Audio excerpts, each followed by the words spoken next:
So, willkommen zurück zum nächsten Teil von Let's Play. Rostiger Anker. Grim Fandango unter Wasser. Under the sea. Under the sea. So, hier geht's eigentlich auch nach rechts. Genau, hier. Latschen wir mal dahin. This is where people nowadays would be like, Tim, the ideas you have here about this conveyor belt where you can switch directions and rip a chain with a scoop, it's really complicated, and we could eliminate a lot of work if we just cut this one puzzle. But this is like, no, we went all the way and we fully implemented exactly what I hoped would happen. The conveyor belt would reverse direction, chain would go up and down, Manni would climb down and against the force of water, bunch up the chain. This is all so complicated. Oh, and you create a little loop. I was like, this all makes sense in my mind, so the player will be able to figure this out. Like the way that you looped it over that boat. I don't even know if that would work. That's like when you whip a hose to like get it uncaught when you're watering the plants in the backyard and it gets your hose gets caught. Right, yeah, do a little whiplash effect, yeah.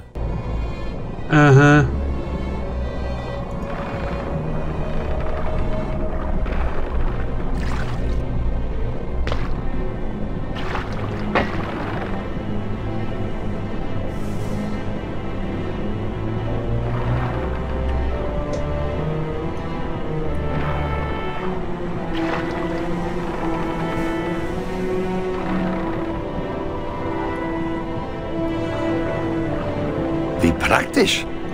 Genau, die benutzen wir mal.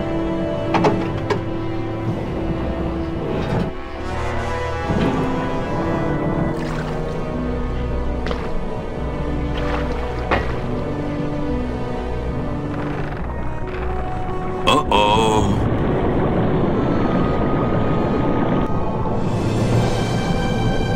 One thing that was a little weird on animating all this underwater stuff, when you animated a little section like Manni jumping off the conveyor belt or climbing up a chain or getting dragged along by a boat or whatever, you would always try to add that element of the physics of being underwater. Yeah.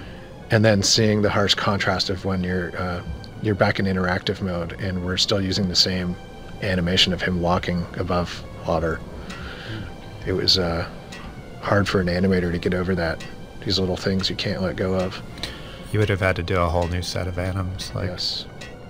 It's not good. And that, well, the other thing is, like, that may not have been the thing that would have stopped something like that. It could have even been like, there would be too much code required to switch a system or something. Like, who knows what the reason was. So, wir müssen jetzt, glaube ich, hier nach unten.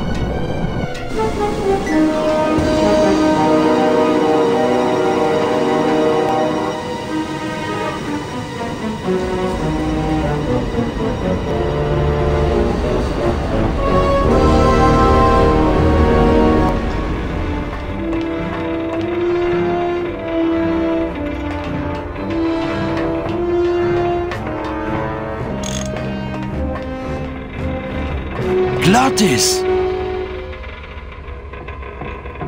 Bist du okay? Naja, beim Aufprall tat es etwas weh, aber wenigstens habe ich mit meinem Kopf ein Blech durchschlagen. Oh Mann, Karnal, und ich habe gedacht, du wärst tot. Oh Manni, ich hatte so viel Spaß. Hör mal.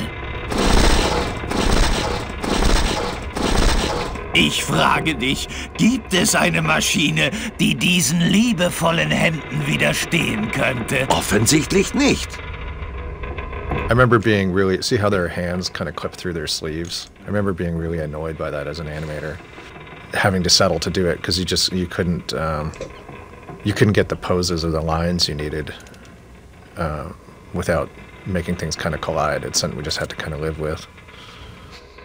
And something we still live with today. So, na dann quatschen wir nochmal mit ihm. Ich glaube, dieses Schätzchen ist unsere Fahrkarte nach Hause. Oh, gute Idee. Ich habe einfach so aus Spaß an ihr herumgebastelt. Aber die Idee ist gut.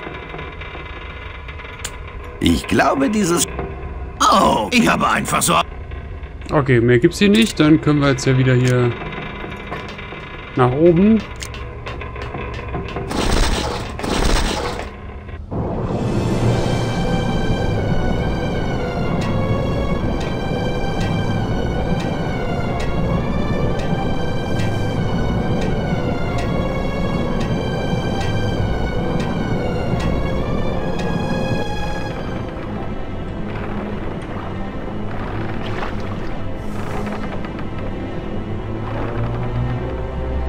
Ab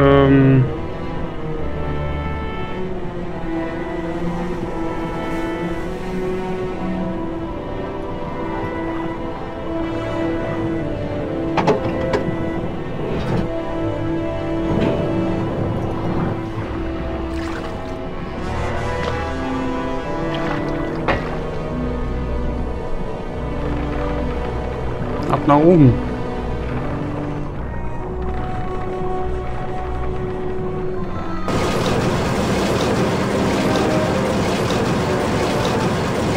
Nee, ruhig weiterlaufen, Manni.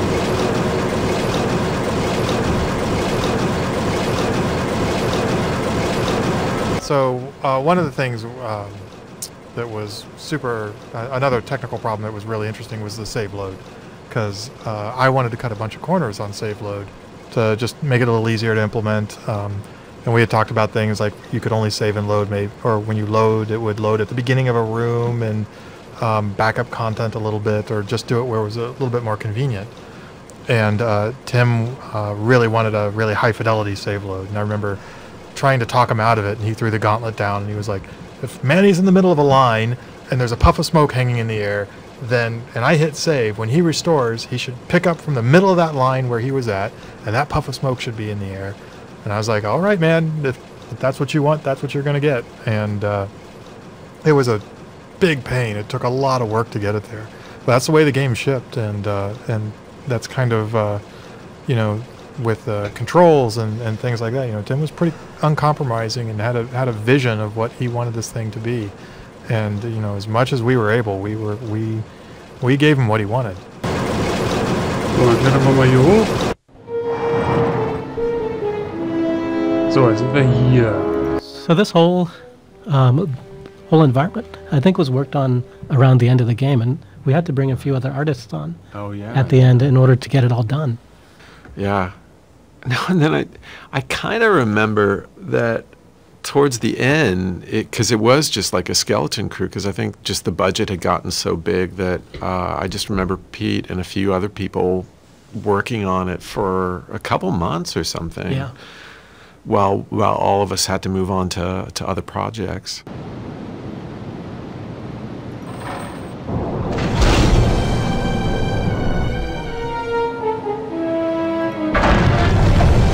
Okay, das hat nichts gebracht.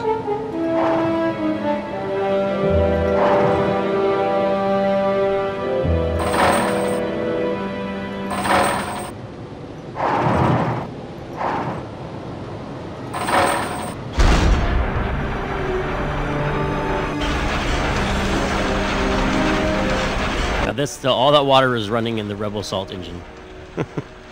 The game is running in the Jedi Knight engine, and the oh, that's right. all the streamed videos from the Rebel Assault engine. That is right. So we're compositing Rebel Assault technology on top of Jedi Knight technology, and then all the Lua scripting for the gameplay. Is that what comprised the Grime engine, which we never actually called the Grime engine at the time, but Brett wanted to call it the Grime engine. Oh, like that's Grim. Funny. And in later, he's been able to do enough interviews where he's called it the Grime engine that people just call it the Grime engine. Now that's fine. It should have a name. Everything should.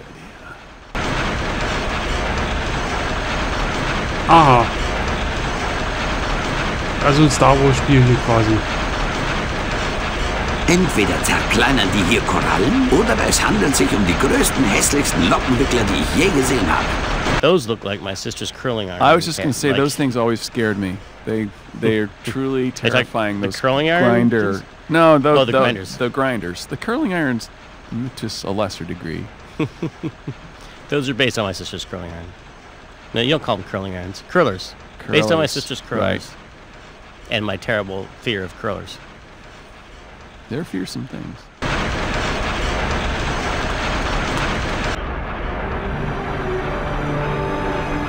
Nee, warte mal. Klatschen wir erstmal im Schnellgang hin, sonst dauert es ja ewig, bis er hierher gelaufen ist.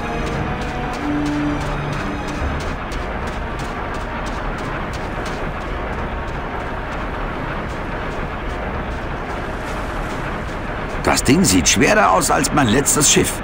I can't even imagine what was going through his head at this point, because just the size of this game, being able to absorb it all before it's realized. And he always had a really good idea of where we were and what was going on. Yep. And we were talking earlier about how there really wasn't a schedule that I remember, an art schedule for this game. It almost seemed like we just all sort of chose tasks, and then we had Leslie sort of following up to make sure we were doing them in about as much time as they should take or not getting bogged down or stuck. So, jetzt benutzen wir den Presslufthammer und malträtieren mal dieses Ende.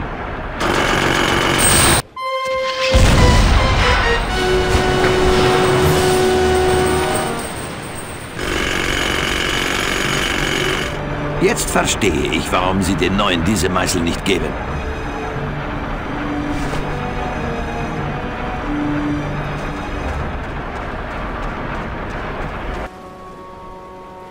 The animation team was very green, and we're lucky to work under people like Pete and some other senior folks on the team, like Eric Ingerson and Mark Hamer. We came out of school learning traditionally 2D animation and probably had about a month or two of work on Monkey Island 3, I think, which was still semi-traditional. And then this was our first kind of interaction with 3D and computers, and we struggled and watched Eric do the most complex things you could imagine. It was all very new, and I think we had a couple of consulting sessions. This was back when we were still kind of connected to ILM, and so we had Kyle Balda, who was a LucasArts alum and at the time worked at ILM. He came over and gave us some 3D pointers at a couple of points. We had some special private sessions. So, mehr ist hier nicht. Dann kommt hier noch was. Jetzt gehen wir erstmal wieder zurück nach oben.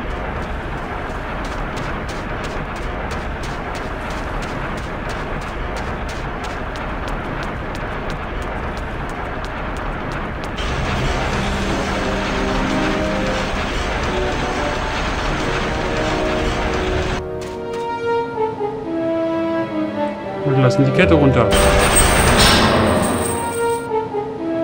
Und ziehen sie wieder hoch.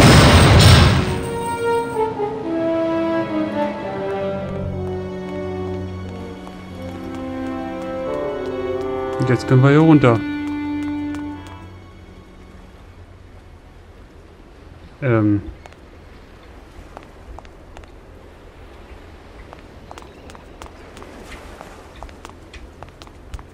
Nicht? Wie kommen wir denn hier runter?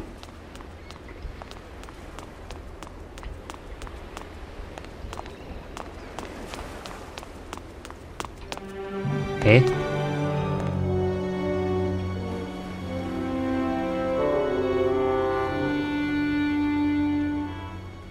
Ach so.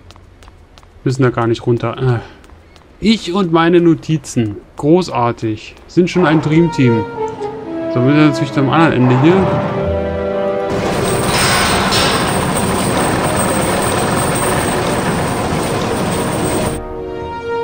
Genau.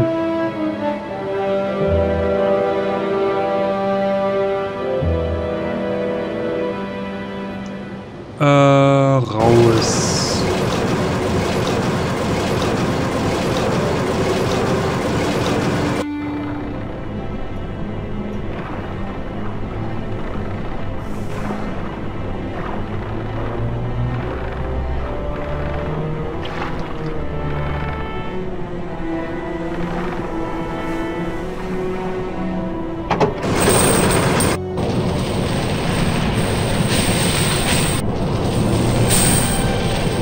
Genau.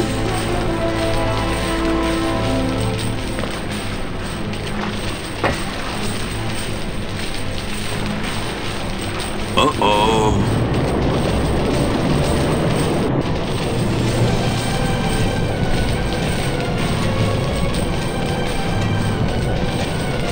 So, jetzt hier runter.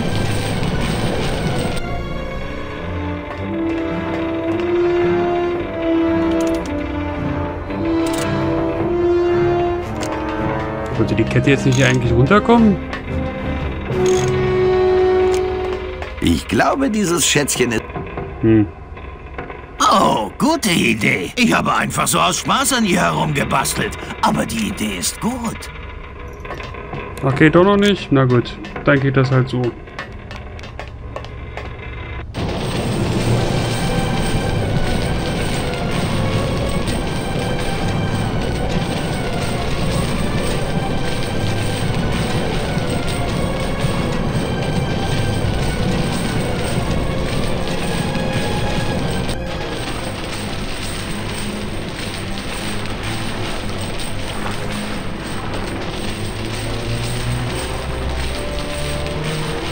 So, jetzt nochmal das Förderband.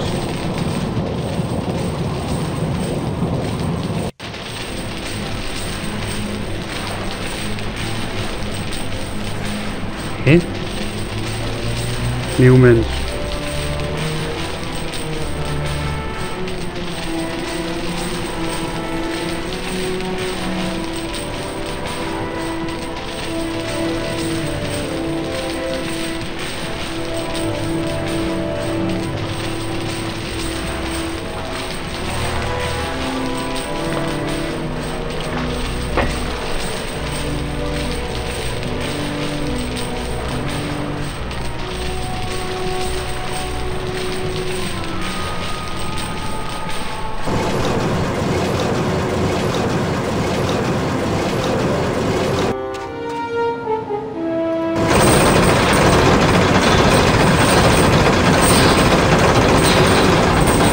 Nee, ist doch falsch.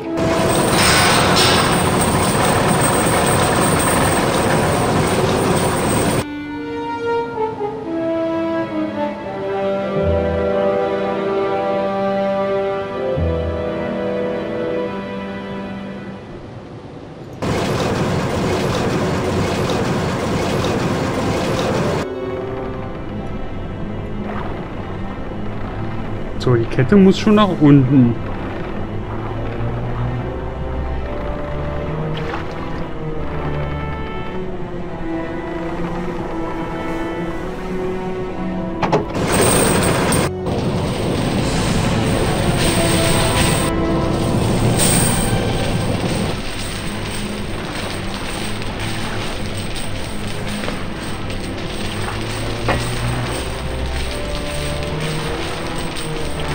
Nee, nicht runter. Ach, Manni, was machst du denn hier?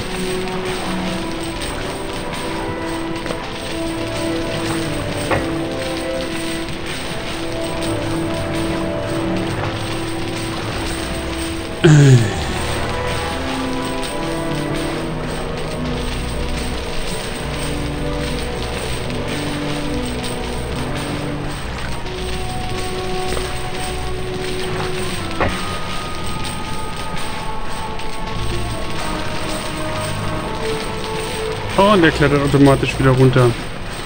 Nee, das sollst du nicht.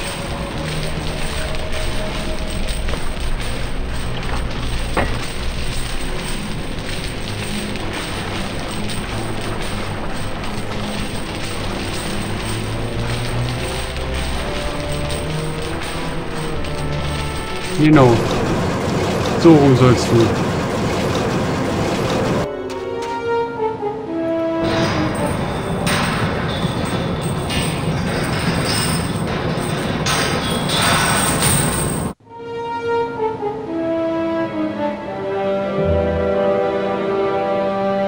Nee.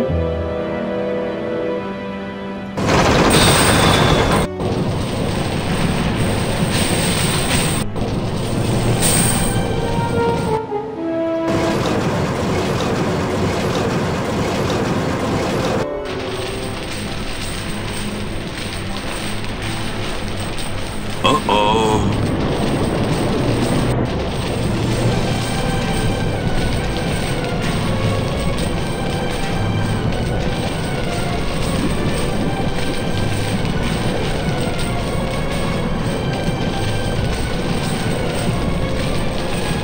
Ist doch der Anker von dem Schiff, was da runterhängt. Jetzt musst du irgendwie die Kette da rankriegen. Wie klappt denn das nicht?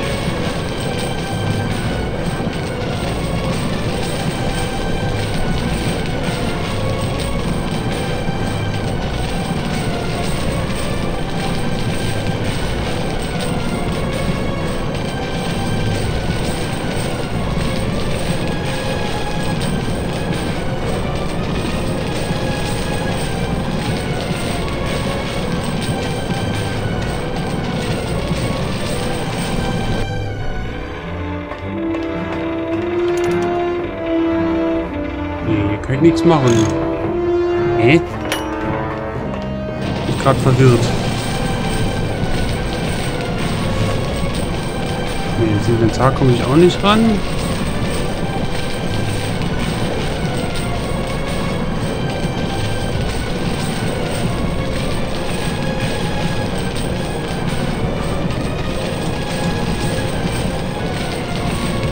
Und ich kann gerade gar nichts mehr steuern.